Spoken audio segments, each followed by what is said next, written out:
అందరికీ నమస్కారం. నా పేరు కిరణ్ కుమార్. నేను ఏబీవీపీ జాతీయ కార్యవర్గ సభ్యుడిని. ఈరోజు మేమందరం కూడా ఇక్కడ గ్యాదర్ అవడానికి గల రీజన్ ఏంటంటే ఫీజు రియంబర్స్మెంట్ అనేటువంటిది 2023 నుంచి కూడా ఇప్పటిదాకా దపదపాలుగా ఇష్యూ చేస్తున్నటువంటి ఫీజు రియంబర్స్మెంట్ ఏదైతే ఉందో 2023-24 అకాడమిక్ ఇయర్కి సంబంధించినటువంటి కొంత ఫీజు రియంబర్స్మెంట్ కోత పడడం జరిగింది. అదేవిధంగా 2024-25 అకాడమిక్ ఇయర్కి సంబంధించినటువంటి ఫీజు రియంబర్స్మెంట్ పూర్తి స్థాయిలో కోత వేయడం జరిగింది. అదేవిధంగా ఈ అకాడమిక్ ఇయర్ కొత్త గవర్నమెంట్ వచ్చిన తర్వాత 2025-26కి సంబంధించినటువంటి అకాడమిక్ ఇయర్ ఫీజు రియంబర్స్మెంట్ కూడా పూర్తి స్థాయిలో విడుదల చేయనటువంటి పరిస్థితి ఉంది. ఏదైతే 2024-25 ఫీజు రియంబర్స్మెంట్ బకాయిలు పెండింగ్ ఉన్నాయో అవి ఎంతో మంది విద్యార్థుల యొక్క భవిష్యత్తును యూనివర్సిటీలు కాలేజీల యొక్క గేట్ల దగ్గర ఆపినటువంటి పరిస్థితి ఉంది. ఎందుకంటే 2024-25 అకాడమిక్ ఇయర్లో చదివినటువంటి విద్యార్థులు, పేద విద్యార్థులు ఎవరైతే ఉన్నారో వాళ్ళ సర్టిఫికెట్లు ఫీజు కట్టనందువల్ల యూనివర్సిటీల్లో కాలేజీల్లో ఉండిపోవడం జరిగింది. ఈ రోజు దాకా వాళ్ళ భవిష్యత్తు ఏంటనేటువంటిది అగమ్యగోచరంగా ఉన్నటువంటి పరిస్థితి పూర్తి రాష్ట్రం మొత్తం కూడా ఉంది. సో మేము గవర్నమెంట్కి ఒకటే డిమాండ్ చేస్తున్నాం, మొత్తం పెండింగ్లో ఉన్నటువంటి 4,500 కోట్ల రూపాయల ఫీజు రియంబర్స్మెంట్ ఏదైతే ఉందో ఆర్టీఎఫ్, ఎంటీఎఫ్ రెండు కూడా పూర్తి స్థాయిలో విడుదల చేసి ఈ ఆంధ్రప్రదేశ్లో ఉన్నటువంటి ఎడ్యుకేషన్ సిస్టమ్ని కాపాడాల్సిందిగా ఈ రాష్ట్ర ప్రభుత్వం ఆ బాధ్యత తీసుకోవాలని చెప్పి కోరుకుంటున్నాం. అందరికీ నమస్తే. నా పేరు నితిన్, అఖిల భారతీయ విద్యార్థి పరిషత్ విశాఖ జిల్లా కన్వీనర్.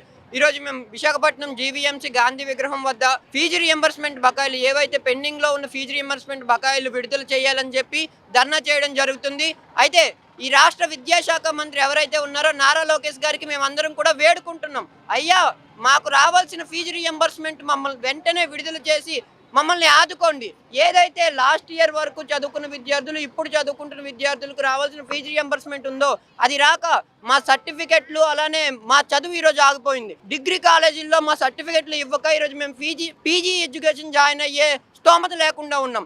మీరు ఏదైతే జీవో నెంబర్ 77ని పునరుద్ధరించి పీజీ వాళ్లకు ఫీజు రియంబర్స్మెంట్ ఇస్తానన్నారో దాన్ని కూడా మీరు వెంటనే తీసుకురావాలని అడుగుతున్నాం.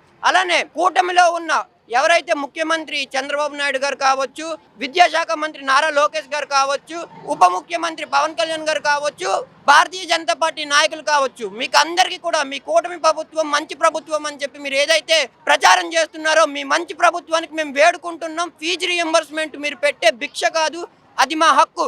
మా హక్కును వెంటనే మాకు ఫీజు రియంబర్స్మెంట్ రూపంలో మాకు అందరికీ కూడా నిధులు విడుదల చేసి మమ్మల్ని ఆదుకోండి. నమస్తే, నా పేరు ప్రసాద్, అఖిల భారతీయ విద్యార్థి పరిషత్ విశాఖపట్నం నగర కార్యదర్శి.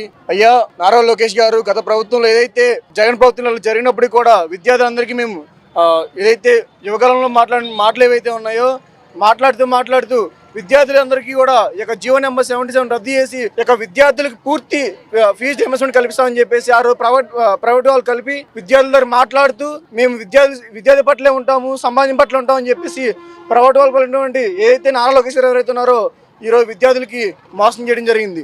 ఏదైతే ఈరోజు విశాఖపట్నంలో ఉన్నటువంటి దాదాపు విద్యార్థులు ఎవరైతే ఉన్నారో డిగ్రీ కావచ్చు, పీజీ విద్యార్థులు కావచ్చు, అనేక మంది విద్యార్థులు డిగ్రీ కంప్లీట్ చేస్తున్నప్పటికీ చాలా మంది విద్యార్థులకి పట్టాలు ఏదైతే కల్పించకపోవడం వల్ల విద్యార్థి పీజీ అనేది జాయిన్ అవ్వడం ఇబ్బంది పడుతున్నారు విద్యార్థులు. అయితే ఏదైతే విద్యార్థులు ఎవరైతే ఉన్నారో విద్యార్థిని న్యాయం చేసే విధంగా ఈ యొక్క నారా లోకేష్ గారు ఎవరైతే ఉన్నారో వెంటనే ఈ యొక్క ఫీజు రియంబర్స్మెంట్లు ఏవైతే ఉన్నాయో రిలీజ్ చేయాలని చెప్పేసి ఏబీపీ డిమాండ్ చేస్తుందని చెప్పేసి ఈరోజు మాట్లాడడం జరిగింది.